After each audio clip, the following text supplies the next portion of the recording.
Cavadeos présente.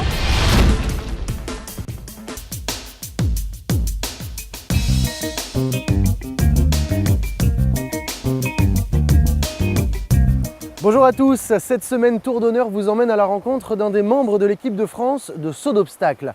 Il était déjà médaillé d'argent par équipe aux Jeux équestres mondiaux de Lexington, mais aussi au championnat d'Europe de Madrid l'année dernière. Et récemment, il remportait l'étape du Global Champions Tour de Wiesbaden. Je veux bien sûr parler d'Olivier Guillon.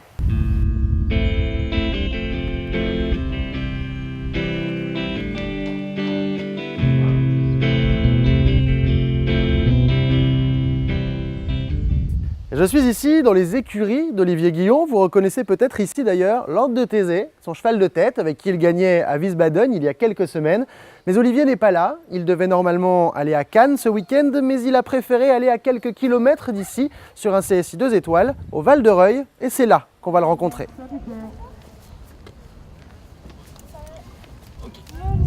Et j'ai donc rejoint Olivier Guillon ici au Val de Reuil, au bord de piste, une piste avec des arbres. Olivier, ça vous rappelle quelques bons souvenirs, hein, parce qu'à Wiesbaden c'était pareil, il y avait des arbres sur la piste. Il y avait des arbres, ça arrive souvent, hein, mais c'est vrai qu'ici c'est une piste qui est vraiment agréable, c'est une très vieille piste, une piste qui existe depuis très longtemps. C'est à une demi-heure de chez moi et en plus la piste est très bien, ça fait 3 ou 4 ans l'organisation a repris le concours, ils ressapent tous les ans. Voilà, donc on travaille les chevaux. Alors, qu'est-ce qui fait que vous n'êtes pas à Cannes? Parce qu'au départ, j'imagine que c'était plus Cannes qui était prévu dans le planning. Alors c'était Cannes de prévu, maintenant j'ai quelques nouveaux chevaux. Voilà, et je trouvais plus malin pour me mettre avec simplement de travailler sur une piste comme ici, sur des hauteurs 1m40-45, progressivement au fur et à mesure du concours. À Cannes, il faut avoir des chevaux qu'on connaît bien, quoi, en fait. Alors, on va en reparler évidemment de ces nouveaux chevaux un petit peu plus tard dans l'émission. Je voudrais d'abord qu'on revienne sur Wiesbaden, sur Saint-Gall. Wiesbaden, ça a été un moment magique. Peu de Français ont gagné les étapes du Global Champions Tour. Comment est-ce que vous avez vécu ce moment-là, justement? Wiesbaden, alors c'est un grand moment, hein, c'est certainement un des meilleurs moments de ma carrière. Gagner un grand prix Global Champions Tour, je crois que c'est le rêve de beaucoup de cavaliers, ça existe depuis 3-4 ans maintenant. C'est des grands prix qui sont surdotés et qui ont une belle concurrence. Voilà, à la suite de ça, donc Saint-Gall. Je crois que j'ai fait une mauvaise analyse avec mon cheval. J'aurais dû, en tout cas du fait qu'il reprenne la compétition, il n'avait pas sauté depuis longtemps en compétition, 3 gros parcours là-bas à Wiesbaden avec la chaleur, on a eu 30-32 degrés. Voilà, ça plus les transports. C'était trop court? C'était un peu court, mais je n'ai pas senti en fait, honnêtement. J'ai retravaillé le cheval dans la semaine, je ne l'ai pas senti forcément mal. J'ai fait un travail léger, donc voilà, mais c'était en tout cas, je crois, une erreur de ma part. Et très honnêtement, on a fait un vrai check-up avec les vétérinaires parce que le cheval s'est fait une grosse dorsalgie. Je pense qu'ils allaient dû se vriller de manière anormale et ça lui était arrivé déjà il y a 2 ans après Aix-la-Chapelle. Voilà, donc l'idée c'est de simplement le remettre dans le travail. Là il a fait jusque depuis 10 jours, 15 jours maintenant de la longe et je vais commencer à le remonter lundi prochain pour préparer le prochain concours qui sera Aix-la-Chapelle. Alors ça veut dire que vous n'allez pas à Rotterdam? Non, pas Rotterdam. Est-ce qu'aujourd'hui vous vous dites, après ce qui s'est passé à Saint-Gall, c'est cuit pour les JO ou est-ce que tout reste possible? Non, tout reste possible. Bon voilà. De toute façon, moi j'ai un cheval que je connais bien, qui est un cheval qui a l'expérience maintenant, parce qu'il a quand même fait déjà beaucoup. Et je crois que la meilleure équipe et ce qu'il faudra en tout cas faire, en tout cas pour l'entraîneur, à mon avis, c'est d'attendre jusque dans les 2-3 dernières semaines avant les Jeux Olympiques et puis d'envoyer les coupes qui paraissent les plus en forme du moment. Alors, vous qui connaissez bien l'équipe de France, vous êtes médaillé d'argent par équipe à Lexington, à Madrid. Comment est-ce que vous trouvez l'équipe de France cette année? Parce qu'on a l'impression que les chevaux ont eu des périodes de repos plus longues que d'habitude. Est-ce que finalement, il n'aurait pas fallu réduire un peu ces périodes de repos pour les chevaux, pour qu'ils soient plus concours? C'est-à-dire que bon, c'est des chevaux, chaque couple en tout cas qui est en de mise pour les Jeux Olympiques. C'est des couples qui se connaissent très bien, des chevaux qui ont déjà fait des gros parcours, des grosses performances.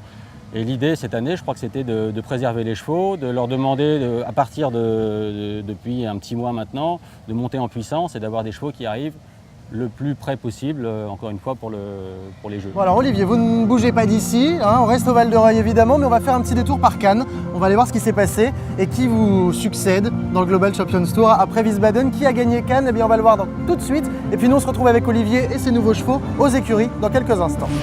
Sur la croisette, la star c'est elle. Déjà 2 fois vainqueur ici, vainqueur du circuit l'an dernier et en tête du classement cette année, Edwin Atops-Alexander revient avec le chouchou des tribunes, Sevo Ito du Château. Et devant un public tout acquis à sa cause, elle est encore une fois double sans faute et qualifiée pour le barrage. Pourtant, la tâche était loin d'être simple pour tout le monde. Dans ce Grand Prix, seul un Français réussit un parcours sans faute. Avec Aume de Pontual, Jérôme Murel perd toutefois toute chance de barrage. Avec 8 points en seconde manche, il prend finalement la 14e place, juste devant Philippe Rosier et Simon Delestre, qui sortent tous deux avec 12 points au cumulé. Quant à Kevin Stott et rêveur de Hurtebise HDC, après 4 points en première manche, il laisse cette fois-ci 5 barres au sol et c'est la 18e place. La meilleure performance française est à mettre à l'actif d'un ancien vainqueur sur ce terrain. Sur Castle Forbes Myrtille Paulois, Roger-Yves Bost réalise 2 parcours à 4 points et grâce à un bon chronomètre, il entre tout juste dans le top 10. Et comme aucun Français n'est dans les 8 premiers, le classement du French Tour EADS reste inchangé après cette 3e étape. C'est donc le même classement depuis Bordeaux. S'ils étaient 7 à boucler le difficile premier tour sans pénalité, seuls 3 couples vont réitérer en seconde manche. Et le premier à s'élancer au barrage n'est autre que le numéro 1 mondial, Rolf-Göran Bengtsson. Sur Casal-la-Silla, le Suédois met la pression sur ses 2 poursuivants avec un nouveau parcours sans faute en 34 secondes 38. C'est alors à Gerko Schröder de tenter sa chance. Avec Eurocommerce London, souple et puissant, il semble dans le même tempo que le Suédois.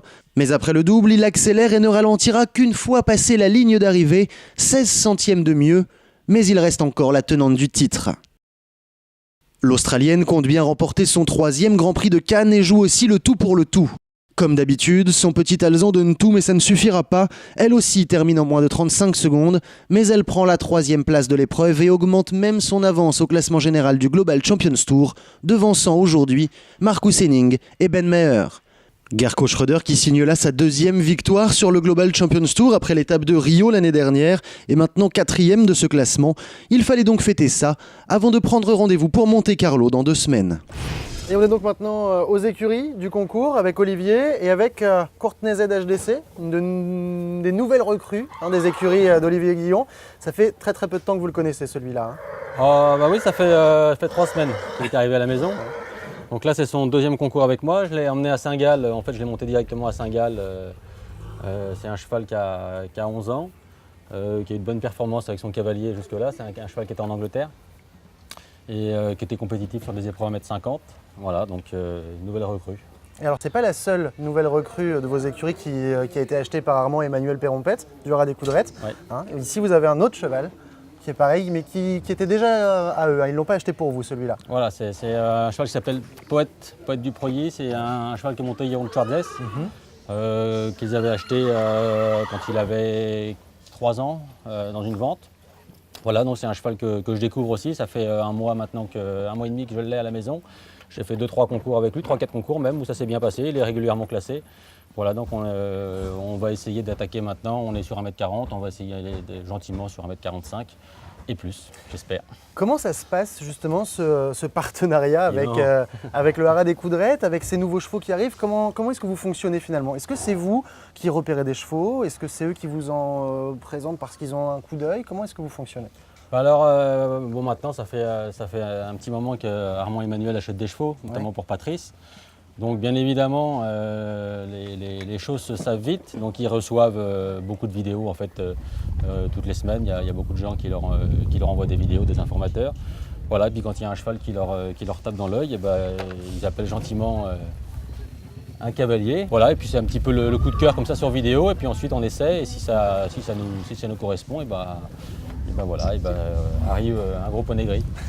Et avant le gros poney gris, il y avait aussi United Love qui est arrivé chez vous. Oui, c'est une jument qui a 8 ans, qui est très, très prometteuse. Par contre, c'est une jument qui a beaucoup de caractère et qui a fait très vite, très haut en fait. Elle a eu des poulains jusqu'à 6 ans. Et elle a commencé le concours à 7 ans. Et elle a fait toute l'année de 7 ans. Elle a fini dans l'hiver de 7 à 8 sur des épreuves à 1,50 m en indoor. Donc tout a été très vite. Voilà, donc l'idée pour moi cette année, c'est vraiment de repartir gentiment. d'y aller gentiment, elle a 8 ans et Elle est un peu madame, non? Oui, c'est une jument qui a du caractère mais qui a beaucoup de qualité. Qu'est-ce que vous recherchez, Olivier Guillon, en priorité chez un cheval? On voit plusieurs chevaux qui arrivent chez vous. Qu'est-ce qui va vous taper dans l'œil? Qu'est-ce qui fait que vous avez, vous vous dites ce cheval-là, c'est bien, j'en ai envie? Moi, j'aime bien les chevaux qui ont du sang, déjà d'une, qui ont de l'influx. Maintenant, c'est obligatoire, non? Ouais, les concours s'enchaînent. Généralement, quand on fait 2-3 épreuves de suite, il faut des chevaux qui ont du sang. Hein. Il faut que les chevaux soient au maximum de leur forme le dimanche.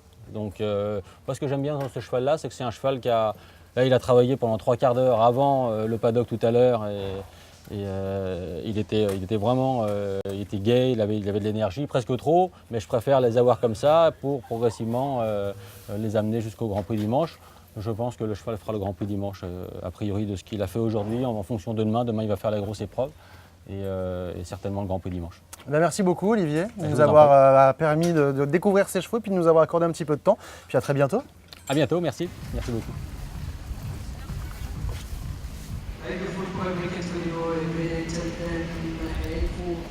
Et on va repartir à Cannes maintenant. Cannes qui est un concours particulier puisqu'il se situe en pleine ville, à 2 pas de la Croisette. Et les chevaux sont également logés en ville, au bord de la mer, alors qu'il y a quelques années encore, ils étaient logés à une trentaine de kilomètres de là. Regardez ce reportage de nos reporters sur place. Non, ces plongeurs ne sont pas perdus. L'étape du Global Champions Tour s'est arrêtée à Cannes et les chevaux, comme les plagistes, ont envahi les rues pour le plaisir des passants. Moi, ça ne me gêne pas du tout, je trouve ça très beau. La preuve, c'est que j'étais en train d'admirer un cheval.